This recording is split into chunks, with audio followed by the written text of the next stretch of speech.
If you love good coffee, this is a paradise.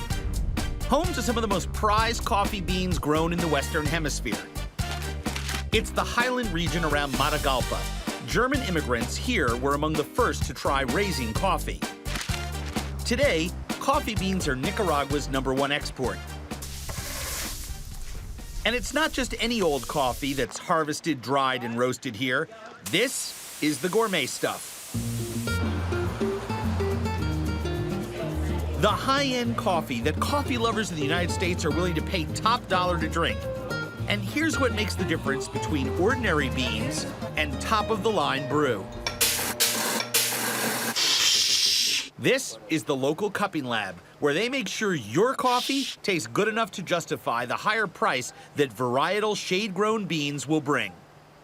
My friend Araceli Sabonis has brought me here to see how it works, and Juan Miguel Rizzo from the local coffee cooperative takes me right to the source. Welcome to Sol Café. Thank you. Come in. Julio Obregon is the chief coffee cupper here. He's been learning his craft since he was 4 years old. Now, he knows it so well, he can usually tell which farm produces which coffee beans just by the scent of the grounds. Vamos a buscar 4 sabores básicos. We're gonna look for 4 flavors. We're gonna look for dawn of chocolate, Miel, vainilla, honey, cítrico, frutas, fruits, florales. flowers. First, they grind the coffee to test the aroma. Each farmer's beans are given a number. Normally, Julio keeps detailed score of each step, but today we're doing an informal tasting. And just like when you taste fine wine, you smell the aroma before you taste the drink. So in the cupping lab, the nose comes before the tongue. I get caramel and chocolate. Yeah, see, I'll tell you something. Number 2 is smokier. Number 1 is sweeter, but these are my 2 favorites. Next step, we test the aroma after adding hot water. As hot as you can make it short of boiling, 210 degrees Fahrenheit. Julio's predicting my choice of favorites is about to change because coffee steam smells different from coffee grounds. Oh, wow. This one, he's right, because 5 this is the best smelling. I mean, this one is just rock star good. A generation ago, local farmers had no control over what they could charge buyers for their bulk coffee beans. Thanks to the lab, international politics, and Julio's nose and tongue, they now charge higher fair trade prices to retailers because they're delivering what the most demanding coffee drinkers want. This is amazing. You've got chocolate, caramel, citric, fruit, floral, sweetness, vanilla, cereal quality. That's a great word. Last step, Julio skims off the crust of the grounds, and we finally get to taste the coffee. But we don't get to drink it. You have to suck the coffee. Fantastic. Sucking, rather than sipping, gets the flavor directly to where the nose, as well as the back of the tongue, can register the true flavor. The swallowing would just reduce the intensity of the taste. Oh. Well, I got that snort, and I'll raise you 15 decibels.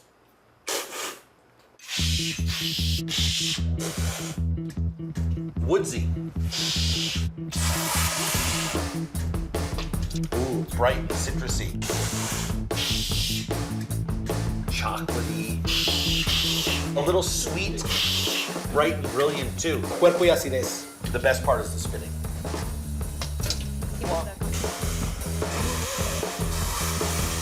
Smooth. Ah. Yeah, That's the one you're gonna That's buy. my coffee. In the end, everybody has their own idea of what makes the perfect cup of coffee. So which one is your favorite? Oh, no question. Number 3. Number 3? Se queda con el 3. Yeah. That's the one that has the most flavors, the most complex. That's my opinion, but different buyers want different coffees. Some like it acidic and bitter, others want it creamy and full. So Julio's job is not necessarily to pick what he thinks is the best coffee. All this sucking and spitting is really about identifying precisely what kind of coffee experience a buyer can expect.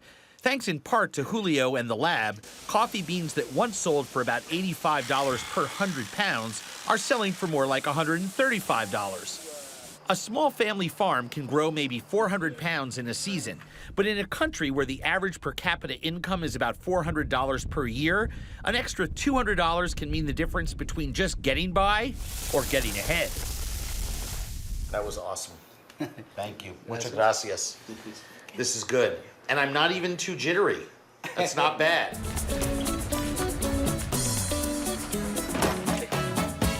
If you fly east from Nicaragua's capital city of Managua, you quickly find yourself over an untamed landscape, isolated and without roads.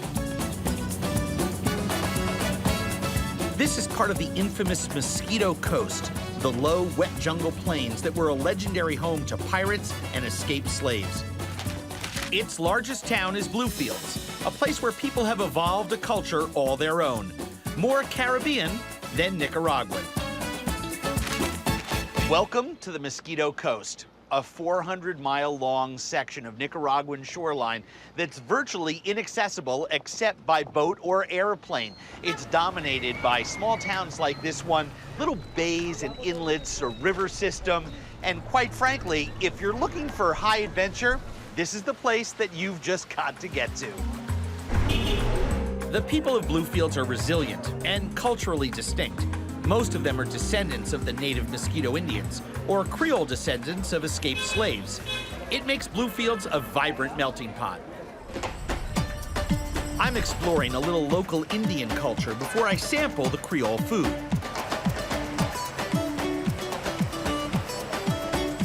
I'm looking for a mosquito bush doctor I've heard about named Celso Francis, or simply Don Celso. My guide is Kenny Snoop, a local student who speaks the native mosquito language.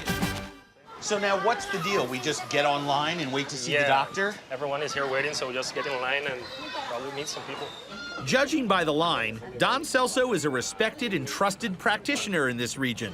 You do some good work. He does? Good work. How long have you been seeing him? 12 years. 12 years? 12 years. I brought several people to him, and everybody gave me good recommendation about him. And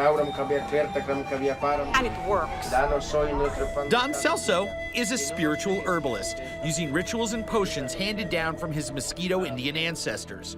Nice to meet you. So people come to him for help with things that medical doctors usually don't handle. Personally, he doesn't have any power, but all his power comes from God.